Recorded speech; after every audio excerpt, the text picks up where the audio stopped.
Did the Osbournes kill Jamie's Crib Crashers? They did a spin-off called Cribs, and the Osbournes' house was one of the first cribs, and so they didn't need me anymore. Find out next on Scandalabra. Hello, everyone, and welcome to Scandalabra. We are so fortunate to have an amazing guest on today. Not only one of Los Angeles's top designers, author, social entrepreneur, and activist, but more importantly, I get to call her my friend. Welcome to the show, Jaime Rummerfield. Hi, Mark. Nice to be here. Yeah, thanks. So, I was thinking as I was getting ready and getting excited about talking to you, it's been almost 20 years that we've known each other. So take us back. What? I think it was a show on Style Network called Area, right? That we did? Right. I think we're maybe like 12 years old, but, because we're not that old yet. But no, it has been almost 20 years, which I can't believe. And you look amazing, Phil. Well, thank you. As you. Thanks. But I don't know, being in design, in the world of design, and I guess living in Los Angeles, both of us, you get approached to do TV. And that's when TV was just really getting big with the introduction of interior design. I think we were kind of on the forefront. We were definitely on the forefront. It was way before Extreme, way before so many other design shows. Way before any do-it-yourself. I feel like, there was just maybe one flipping type makeover TV. And so the Style Network approached us, and we were young and enthusiastic and did some really awesome makeovers for the network. Well, it's funny you say that they're awesome, because I don't know if you've ever had this experience when you look back at some of your original work and you're like, damn, like, okay. Well, first of all, just so everyone knows, we actually made over 2 dorm rooms. At USC. Yeah, at USC, right here in Los Angeles, downtown. And I did this guy's room and you did a girl's room, right? Right. Yeah. Right. And all I remember about it is I had an Eames chair, so many things that your typical kid in college would never have in their dorm room. I mean, I installed corrugated metal and sconces and just all these layers and ridiculous stuff. And I think I remember yours. It was was it girly? Like, was it pink? Well, it was, and it was like a lot of draped fabric and canopy and lighting all over the ceiling, and it was just over the top for a dorm room. I think both you and I, like a student, would never be able to afford it, but it was just such an amazing transformation. I mean, I would have it as a dorm, and it was just fun. I admire our ambition and energy that we had at that age to film something like this in one day, just turn around a room like that. Speaking of ambition and energy, do you feel like you have the same ambition and energy today on projects, or do you have to find it? I have the same passion. I just know I admire the next generations that have all that ambition and energy, and people who come work with us, that I like to borrow that, just kind of tap into it with them. I think I'm more methodical now. Yeah, after having all these chapters in design, I still appreciate it, but definitely don't. I just can't go 12 hours of, hands-on labor. Yeah, no, it's exhausting. It is. But I think you're right. When you talk about methodology, we figure it out, right? We do. Figure out how to streamline, get what we need, get the job done. Now, do you feel like you become friends with your clients? I do. And I'm not looking for friends in clients. I think that's you the make difference. that very clear up front. That we, this is a working relationship, but ultimately when you spend so much time in someone's personal space, you get to know them really well. And that is the bonus. It's really nice to develop a friendship, or, again, a trusted dynamic with someone where they are comfortable with you, and vice versa, because you spend a lot of time together. I'm really fortunate that we met in TV design, but at the end of the day, our kind of trajectory of our careers was somewhat different. Right. I'm thinking back to when you were Hollywood's top 20 interior designers by the Hollywood Reporter, and I'm thinking, I ended up on this little show called Clean House. But I'd like to draw huge hit, which I'm so proud of. It was around for a while. while. I think you pointed to something that I'd like to talk about, which is I always felt so guilty because, the home makeover genre, were we disservicing people? Were we telling people that they could make over in a house in a weekend? And you and I both know, like you said, projects take years, sometimes 8 to 3 years. Yeah. I mean, such a disparity, the gap, right? It is. And I think I wouldn't say you were doing a disservice, but I think the home makeover networks in general are a disservice to the true spirit of design. It really cheapens it. So, and that's, DIY is a huge category, but that is not just what design is about. It's only one of the many facets of design. It's like fashion. That's kind of the Forever 21 of design. Sure. The fast fashion. Fast fashion, there's fast design, and then there's high end refined design as well, which is what category I think, again, the long-term committed clients who invest in their homes are going to want that level of design. So has the pandemic taught you anything? Has it made you better at something? Has it annoyed you? What's different about your business and kind of how you operate in the wake of that? I think the pandemic has helped prioritize life in general. So it's really easy to get wrapped up in more work and be a workaholic. I don't think a lot of people realize how involved design is. The interior design, architecture professions, really one of the hardest careers. I think it was in Forbes as like one of the top 3 most stressful jobs is interior design. I wouldn't doubt it. Because everyone thinks it's glamorous, right? And that it's easy, going to parties, walking red carpets, hanging out in Hollywood, and having cocktails and throwing a pillow here. And I could do that, sure. There's a lot of self-proclaimed decorators, which is fine. I mean, it starts with talent, but then you really do have to follow through. And it's a service. It's a service business, and you have clients that are demanding. And so we, again, create boundaries to avoid drama and really weed out clients to just have people who are committed to the work and value what we do, which is really important.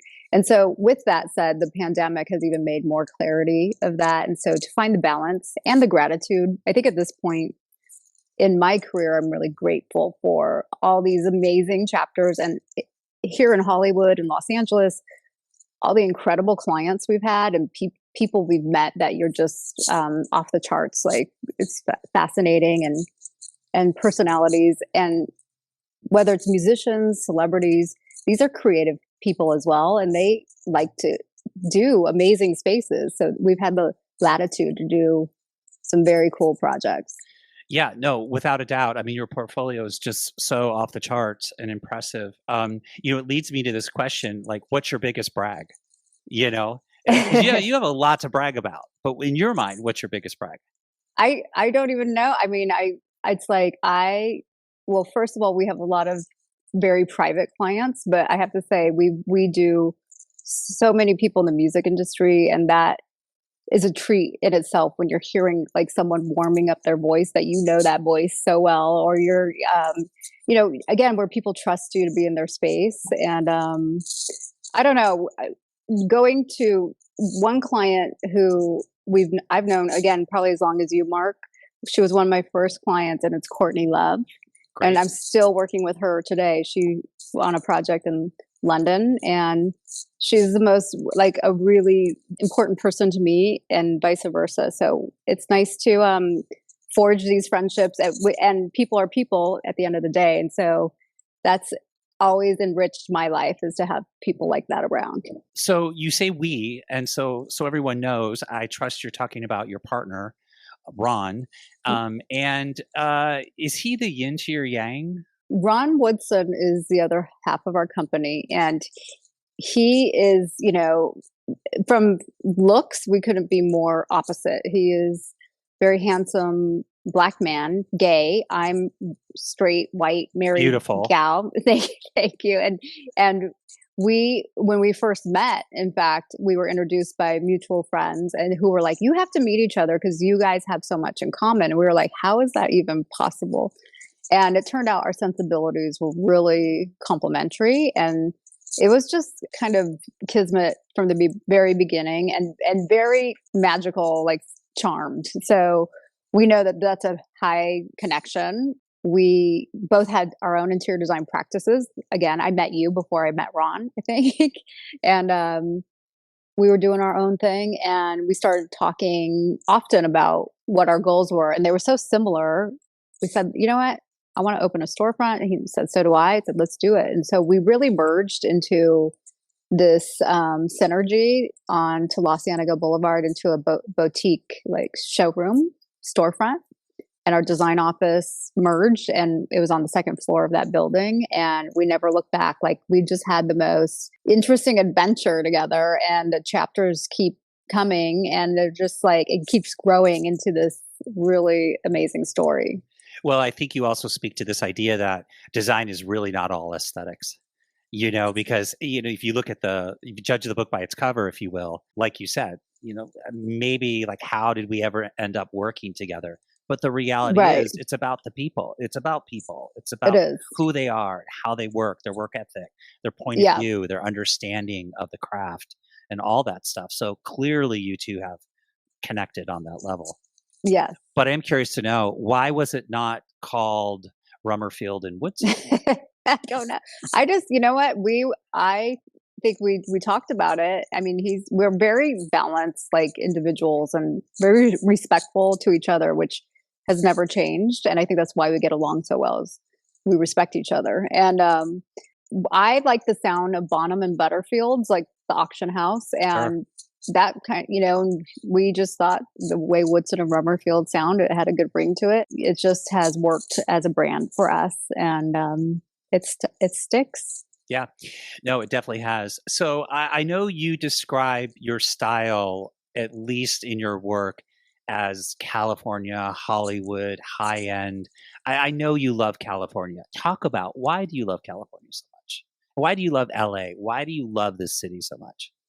Well, both Ron and I are natives to Los Angeles. I was originally born in Long Beach, and on my mom's side, her family is probably 5 generations of LA. And my dad's parents immigrated to Los Angeles. His father's Italian and his mother's from Mexico. And everyone kind of descended right in Los Angeles. There's so much history here. So I just have so many fond memories of my grandparents' house, my aunt and uncle's houses, just growing up in Southern California. It's pretty idyllic.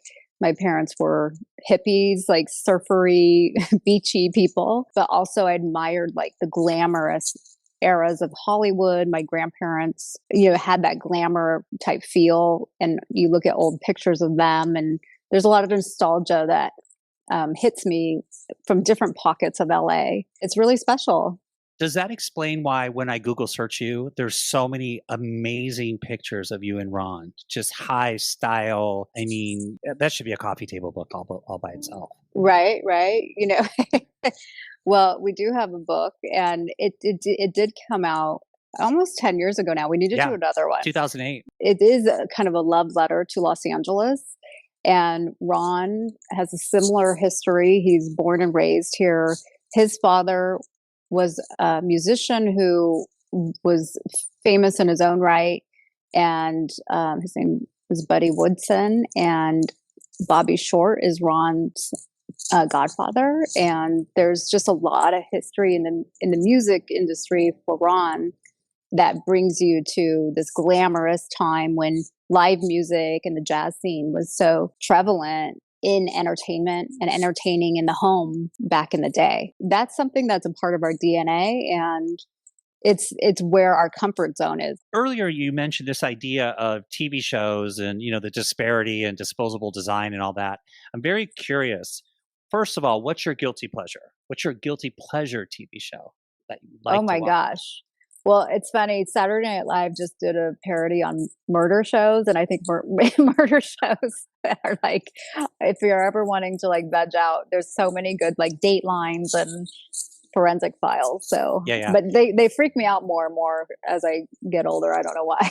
I totally agree with you. I used to be a huge forensic file guy, and and I thought they were like, "Ooh, cool," I know, and I don't know why. I mean, I'm not I out don't to either. murder someone, but I was so intrigued by like how It these is. It people just did it. takes you somewhere totally Yeah. out of where your headspace is. So it's kind of a good departure sometimes. But I do agree with you on the creepy factor. There was a point when I just Yeah. was like, you're laying in your bed alone, and you're just kind of like, Yeah, I don't like, need that, I don't need like, that right added now. stress. Yeah, so I just S- meditate more than anything now.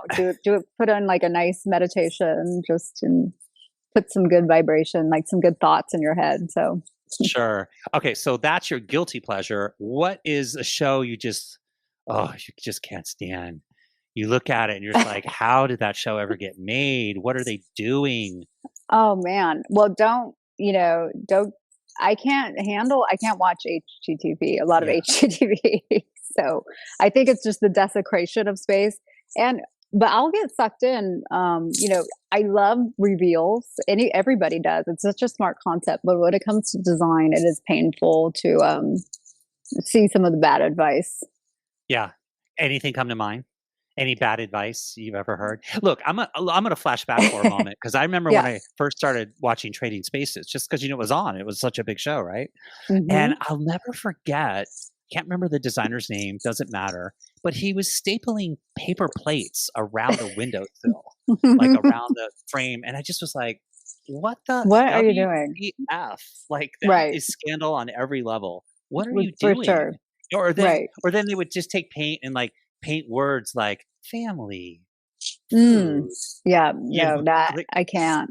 you know, Well, I, again, it was like, where do you shop for that? That's like not even, I don't know. So that's when you compare the bottom, like, okay, that must be like the very Forever 21 Zara type design sure. equivalent. And I would say, restoration hardware falls into that category too. I just can't stand. So if you're talking about things you can't stand, that's something that I don't understand why people like that. It's really poorly made furniture, and it's almost a sham, in my opinion, to the Yeah. public.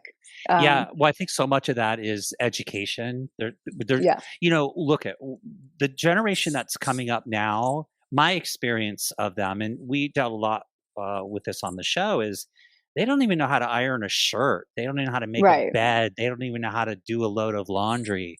It's like seriously, like it's a lost art form. Right. So I so appreciate that you're a purist. You're sticking to your guns. You're like, this Yeah, is right. how it's going to That's go. And I'm not going to do it any other way. I'm not going to sell out because, if anything, HGTV on so many levels has really sold out design.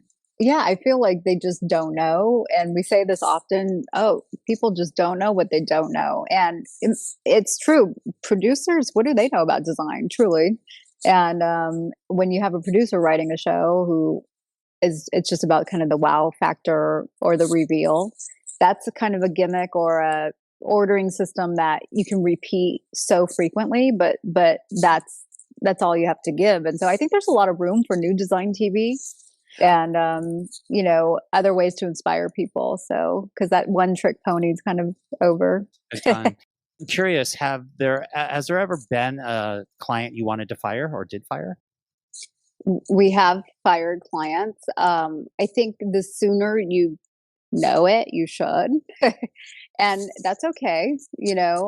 Clients don't necessarily like being fired, but um, it's an opportunity to either course correct or move on. So it's like dating. Like sometimes it's just not the right fit, and that's okay. But we really, again, as the years have gone by, we do a checklist with the client, make sure they understand. Communication is really key in design, and contracts are critical, and that's what saves friendships. So even, you talk to people who, oh, I'm doing this for a friend. It's like, even more so, it saves friendships. Have an agreement, have an understanding. And because money makes people funny. Money makes people funny. You heard it here. Yeah, it's really interesting. I've had certain clients that have literally taught me that I need to amend my contract. And I often refer to the clause as the client's name. Now, they don't know that, and I'm not going to tell them that. Right. But I'm sure you've learned, like, there has to be a term on this, like, in a year or 2 years or whatever, if the project's not moving forward, boom, we got to part ways. So, yeah, I think it is a life lesson. Many, every time there's something new. So I'm curious, Jaime, what's your favorite color? I would say black, but I've kind of turned a corner on that one. I always thought it would be. With that said, I have so many colors that I'm drawn to, especially in design. We do very bold work, and we're not known for beige. But I think an emerald green or something just that's, in that arena would be my favorite. Is, whether it's clothing, fashion, there's always an emerald green in the mix. I wonder if that's because you're a California native, connected to the water. Maybe. All right. So I'm curious to know, given that we've known each other for 2 decades, what's your craziest story of me or of us Well, I feel like in my fond memories of us working together, I feel like we did a couple different shows. And were we in Santa Barbara at some point? I don't know. Like, I feel like we had different locations, but what I remember is some of the outfits we would wear that we wore in the 90s. For example, I had like these almost like acid wash, I don't know, jeans on that were and a black tank top where I don't know, I must have weighed like 105 pounds or something. And this is all, there was no wardrobe. Right. We had to supply all our outfits. And there, just the different looks we had. I wish we could find a picture because they're pretty funny, but it was just of the time. We were 90s, and I remember doing MTV Crib Crashers and just not knowing what lied ahead as far as these type of makeover TV shows that became a huge hit. Sure. And just for our listeners, MTV Crib Crashers was a show where they had a person who wanted to emulate some celebrity's style. So who was the person that you emulated? So our client on MTV, and I think this is what initiated Cribs. This is pre-Cribs. Okay. So it was called Crib Crashers. And we had a client who wanted to emulate Beyonce's one of Destiny. It was Destiny. Then they were still Destiny's Child, and they took one of their songs, and I can't even remember what it was. Inspired from a movie too, and they interviewed Destiny's Child, and we translated this movie scene. And it was like something with the devil. It was a Robert Al Pacino movie. I can't even remember this, but we translated this into a room. How do you even translate a song in a movie into a room? But we did it. And it turned out really cool. It was almost like a genie type room. And there was poofs and ottomans in color. And they showed this on MTV for a long time. And then simultaneously, they were interviewing the Osbournes, and they had a really funny interview with the Osbournes, and they went to their house and interviewed them at their house. And it was such a popular interview that they did a spinoff called Cribs, and the Osbournes' house was one of the first cribs. And so they didn't need me anymore. But what we were doing with the space and the walkthroughs, they were doing simultaneously. And Crib Crashers didn't make it, but Cribs emerged from that. Yeah. It's funny. So I know you know this. I did an episode of the show as well, and my guy wanted to have Tommy Lee's place, and all I remember is hanging a swing over an outdoor jacuzzi. That's all I remember. I remember you did like a whole rug that became the room or something too. Like it was like the biggest rug I've ever seen. Like it was just, like again, over the top. Where did we source all this stuff? I have no idea, but we did it, and we sourced everything. You know what's funny? side note, and again, this is the chapters of the life, is Christina Aguilera bought that Osborne's house. And so it was their house that we totally renovated, redecorated, but we kept all of they had imported stained glass, like all this really beautiful stained glass, European stained glass from England. And the front doors were wood carved, Gothic doors with crosses carved into them. And we kept the crosses doors, and because Sharon imported all of this from England, and they were super cool. Sure. And so it was fun. And all the floors were old, reclaimed like church floors, and we used them for Christina. And so it was fun to kind of incorporate that. Yeah. Have you ever removed something from a house because the client didn't like it? And then you're like, I've got to do something with this. I can't just get rid of it. I'm sure there are things that we've just said, don't get rid of it and use it. And so more times than not, the client has just incorporated it into their own life. I would say also, usually we're like, get rid of this because the furniture is usually hideous or something that either was left behind or that they're trying to bring in. It's like, let's not use that. So I hope it goes somewhere to die. But usually, the best recycling is just to reuse good stuff if possible. So let's talk a little bit about what you call high style, because I think that embodies many things. But I'd love to hear from you. How would you define high style? I think, we are inspired by fashion, and high style is glamour. We really like to dress up a room. There are elements of a space that create a composition that is very stylish and finished, I guess, if you will. And high style embodies that for us. Yeah, lots of glam. You know what? I know I'm going to ask you a question that I know is going to sound like a non sequitur, because it reminds me of, when you sit down on an airplane and you meet someone next to you and they're like, "Oh, I'm an MD," and you're like, "Oh, well, my stomach hurts. What's wrong with me?" And they're like, Right. "How am Right, I even remotely supposed to answer that question?" Right. But I'm going to ask you the question anyway. So, say there's someone out there who just, for whatever reason, can't connect with you, can't afford you. How can they bring high style? What's one little tip? What's one little thing where you can bring that sense of glam into a space? I think lighting, people forget to bring out a lamp onto a side table, or change this Home Depot light fixture in your ceiling and put up a chandelier or something that's more of a decorative piece of lighting. You already have the wiring there. It's not going to be expensive. Just really make a statement with your lighting.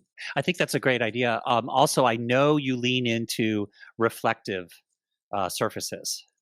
Would you say that's true? Yeah, I think that goes into the high style, where it's a polished surface, a lacquery type finish. A little bit of glitz and glam goes a long way. And so polishing up your finishes, and it doesn't have to be crazy. I think editing is a big part of good design. So a trained eye can really tell the difference between crossing the line, maybe of too much, too stuff. But it's about having a refined taste in a chic space. Were you born with that?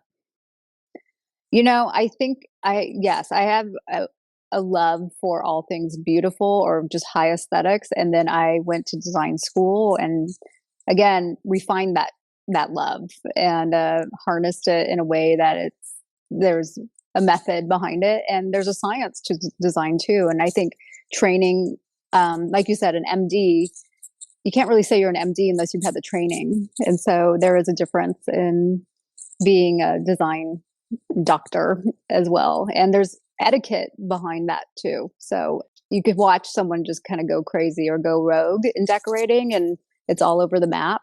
And it might be appealing, but it's easy to kind of pick it apart too. So talk about going rogue. Have you ever doubted yourself? Have you ever done a design that you just like, not sure? I can't say I have, honestly. It's like I have such a love for decorating and design that there's almost this litmus test that it won't even get through unless it's like past a happy like love and applause moment. Like, okay, that's fine. But the editing is important. It doesn't mean the first pass is perfect. It means you keep kind of reevaluating or turning the ideas into something bigger or better before you're done. Sure. So, what would you say was your most shocking experience in interior design? Something that just really caught you off guard? I think it's really understanding the magnitude of what happens during the course of a project. You can't underestimate. Um, the bigger the project, the more that can go wrong, or the more that you have to be prepared for. And if you're a novice doing even construction or a really big planned project that has hundreds of deliverables, you really have to know your stuff, and that is something that I don't know if you could ever prepare for, because I worked in design offices. I worked in hospitality, commercial, contract design, residential, and every project has a unique set of parameters. So you really have to think ahead. And I don't know, I think you just don't want to be caught off guard. Or if you are, you have to be ready for some quick solutions. There's never not an answer though. Or if someone tells you no, you can't take no for an answer. It's like, yes, there's got to be a way to get this done. Yeah, that's great advice. So I asked you earlier what your biggest brag was, and you could say it's doing Christina Aguilera's walk-in closet or saving the Silvertop house by Lautner. What would you say it is? Well, yeah, we did Christina's whole house, including her closet, and she was a dream to work with. She is so talented and so creative. And I mean, we had the best time doing her home. And with Silvertop, which is John Lautner, it's one of his crown jewels, pieces of architecture, we helped in highlighting and spotlighting the resurrection of that. And Barbara Bester was the architect who renovated it, and Jamie Bush did the interior. And we applaud them so much for saving this treasure, because Los Angeles is not known for saving its heritage when it comes to architecture. So that's a really important structure that has now been saved. So that's a perfect segue. I know you are impassioned by saving iconic architecture in Los Angeles. So tell us a little more about that effort, that initiative, and where you're at today. Being in the field and seeing so many beautiful estates over the years and working again in a lot of them, we have also come across people who have purchased beautiful properties and bring us to for a job walk to be hired or to work with them. And the first thing they've said is, okay, we're going to tear it down so we can build our dream house. And we're just, I think one of the first memories that Ron and I share in being really heartbroken over losing a house, it was Jim Backus's estate in Bel Air, and it was a beautiful, classic kind of Bel Air house that we pulled up, and we were like, "This is just going to be amazing, this project to work on." Now, just for reference, because there's probably some listeners who were like, "Who is Jim Backus?" But he was on Gilligan's Island? Right. He was Mr. Howell. Yes, Mr. Howell. And among many other roles, and just a real staple of like a time in Hollywood glamour that existed, especially in Bel Air. And so if you're from here, you just respect and know these different eras of Hollywood living and what built Bel Air, Holmby Hills, and Beverly Hills.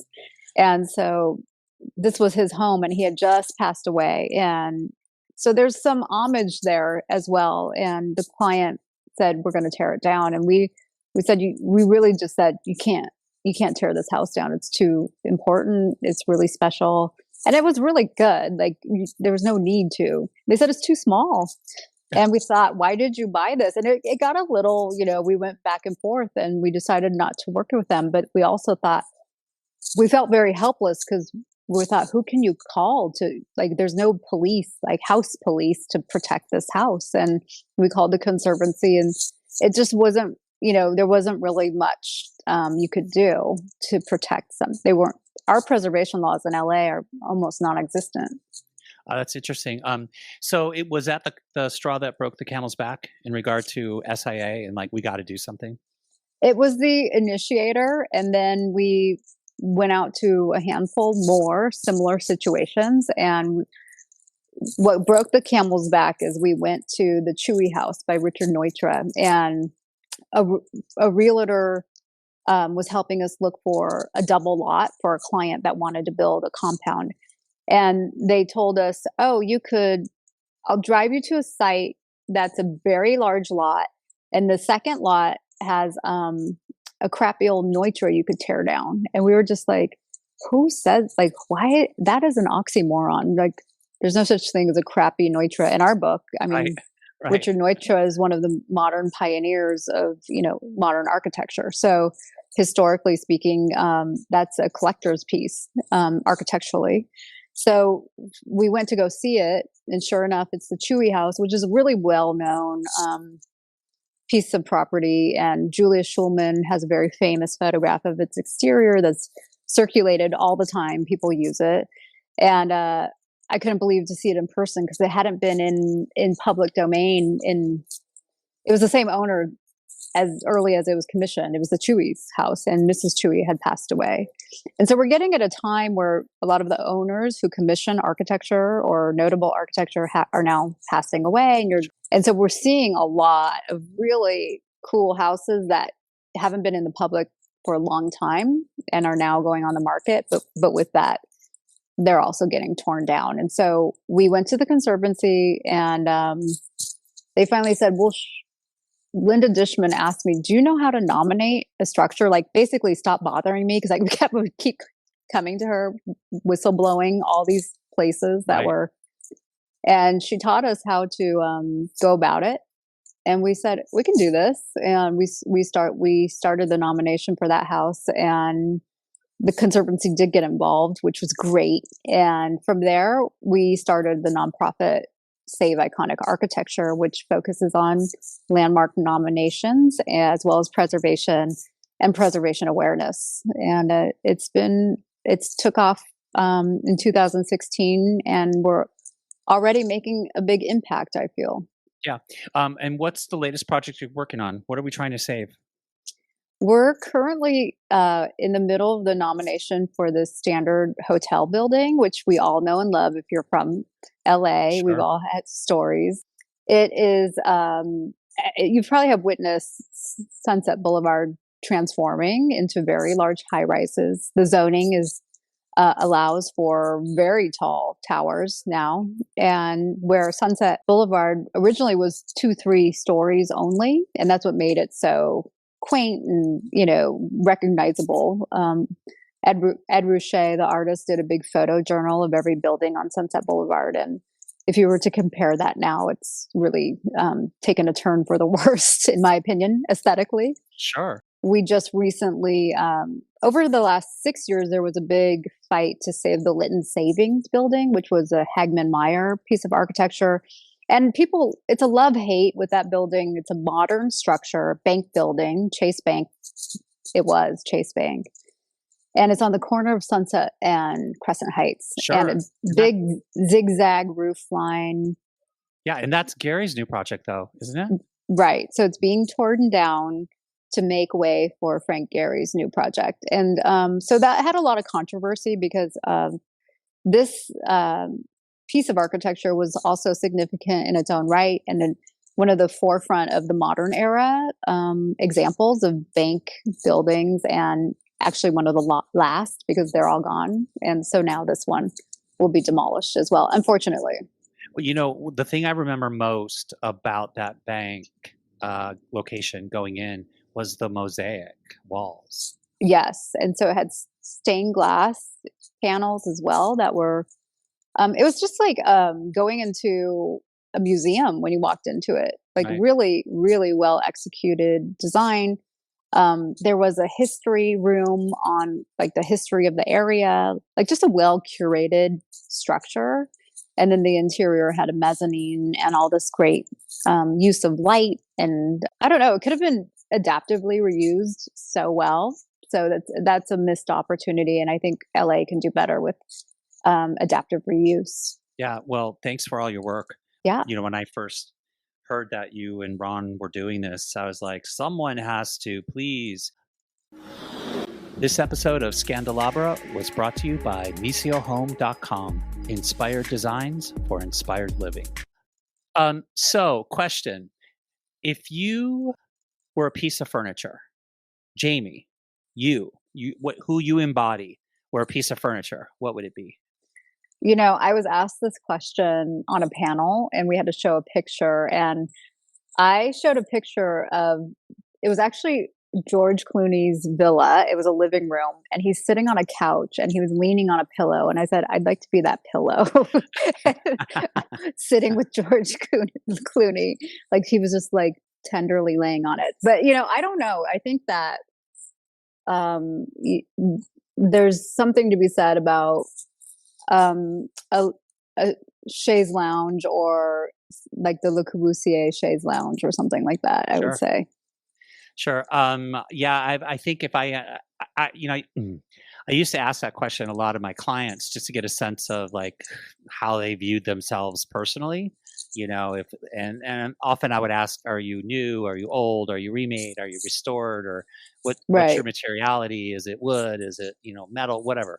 And I would learn a lot from that question. I'd also learn a lot from this next question, which I'm very curious to ask you. This is a personal question. Okay. So if your house were burning down, minus people, pets, pictures, any technology, what's the one thing you'd go in and grab? Oh, wow. Well, you covered all the right things already. So now it's just like, wow, that's, I don't know. I think, when it comes down to it, because my neighbor's house was on fire one night, and I didn't have kids at the time, but I grabbed my dog my Jack Russell, and my laptop. And I left my house, and I thought that's interesting because I didn't have it planned out, but that's what I grabbed. But you covered those parts already. Right. And so I think it would be like family heirlooms. I even have jewelry from my great grandfather, he was Colombian, but lived in Mexico City. And I would really be upset if I lost. It was more like personal heirlooms, and for me, it's jewelry. He worked a lot with emeralds. Maybe there's the emerald green connection, and photos of family. I think I would be remiss if I didn't have things like that. Sure. So I asked that question once of a homeowner on Clean House, and the daughter turned to me and said, "My skinny jeans." What do you think that should tell me as a designer about her taste? I don't know. That's funny. I would be glad that they have some humor, I guess, but she wasn't being funny, Jamie. She was seriously answering the question. Wow. Well, it shows how much depth there is. And, I think it does show you generational too. We have millennial clients and staff members who are millennials. And then now you have Gen Z. And I have to hand it to it's kind of a twofold, some young adults who are emerging into either this profession or have the money to hire us, because we have clients of all ages.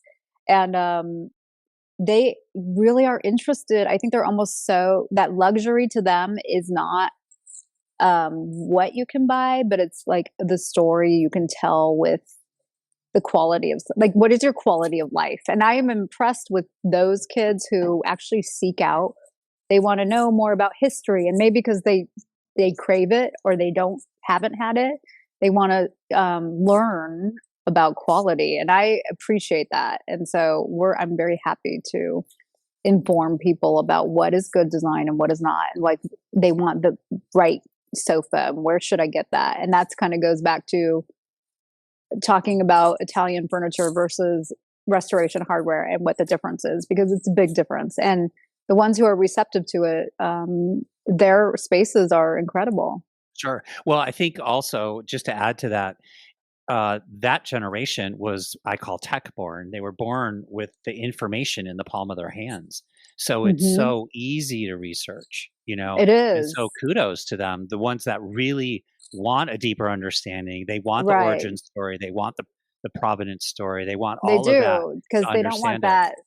that spoon-fed, like, just feed of, they're questioning, like, is that really the best? Is this, one type of box store furniture the best? It's really not, and they want more information about what is, and it's like buying a car. It's like they really, I mean, they have, like, amazing cars, amazing watches, amazing clothes, and you can see a lot of people have those things, and you go into their home, and it's a complete disconnect, like a hideous interior or like no furniture. You're like, what? You spend all this money on clothing, cars, jewelry, and then there's only one black leather couch in their It house. it You're like, sounds like you've been in my neighborhood. I swear to God, Jamie, I walk around my neighborhood because I have 2, dogs, and I walk around and I see this $150,000 car in a driveway, and the yard looks like shit.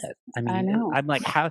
Like, paint your house, get right? cut Like, your grass, do like something. really, it just shows the disconnect of authenticity. So people who are really truly tasteful, it goes across the board, and people who are having some sort of complex, maybe you have to get it together. And so it does say a lot. I think anyone who works with interiors and space, it's like you have ESP for, it tells you a lot about the owner.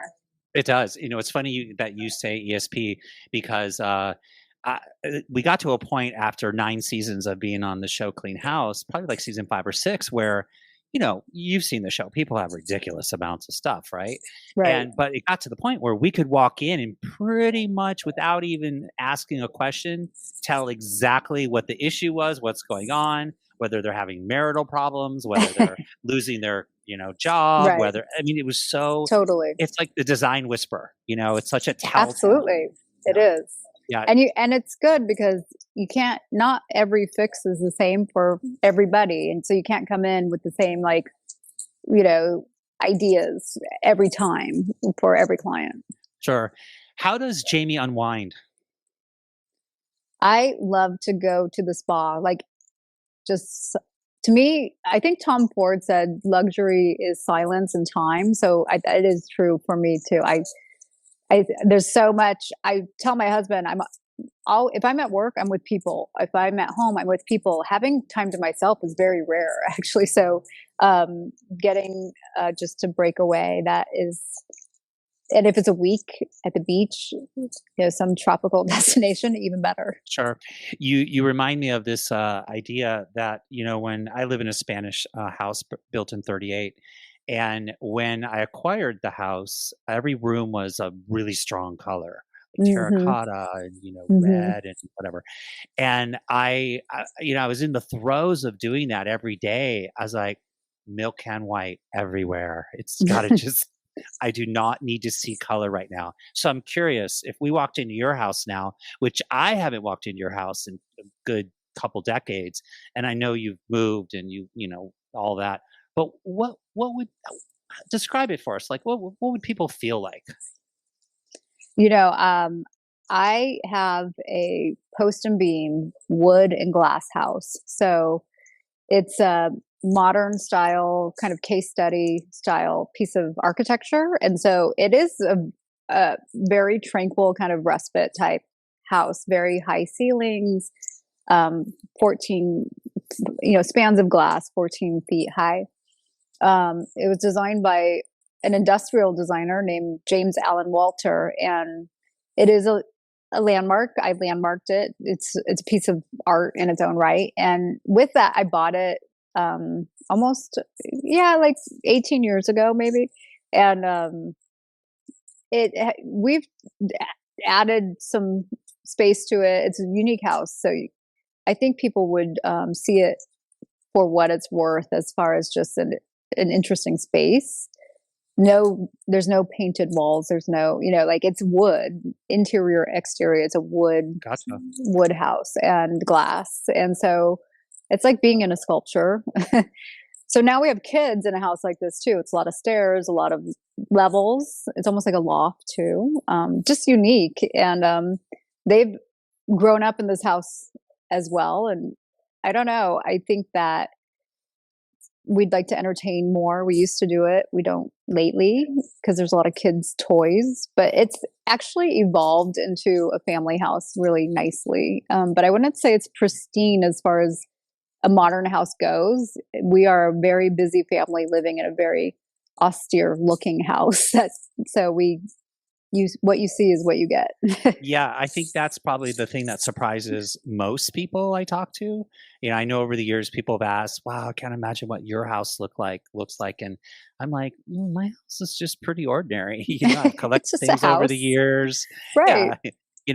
I didn't design it. I don't know if you've ever had this problem, but it took Eddie and I 3 years to get our dining room table. Do you ever suffer from too many choices as a designer?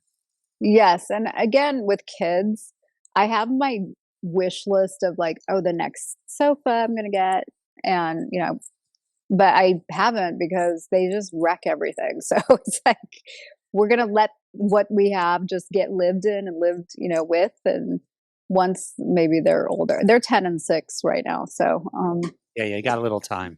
Yeah. So, but I have my list, my continuing list, but it takes time and, we'll get there, but it'll eventually be, back to Plattner chairs and a Steve Chase sofa and just, again, more of a museum-y like gallery feel, but that's not it right now. Yeah. Well, it sounds like you're a piece of art living in a piece of art. So you just gotta. That's it. Yeah. No, you got it. You've got to just live and be. I think take the stress off and enjoy it.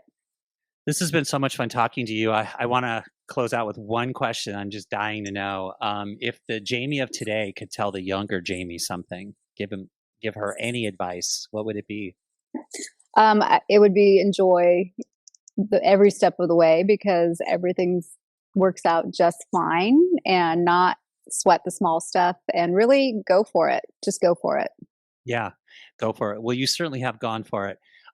Thank you so much. It's so great to reconnect with you. I hope there's another 20 under our belt soon and we get to do this again. We really appreciate it. I think there's just more good things to come. It's almost like I feel like we just got started as far as, doing what we do. So there's many chapters ahead. And for Instagram, for Save Iconic Architecture, you can see all of what we're working on Instagram, and the website is siaprojects.org. And my design site is wandrdesign.com. Jamie, thanks so much for being with us today, or being with me. I appreciate it.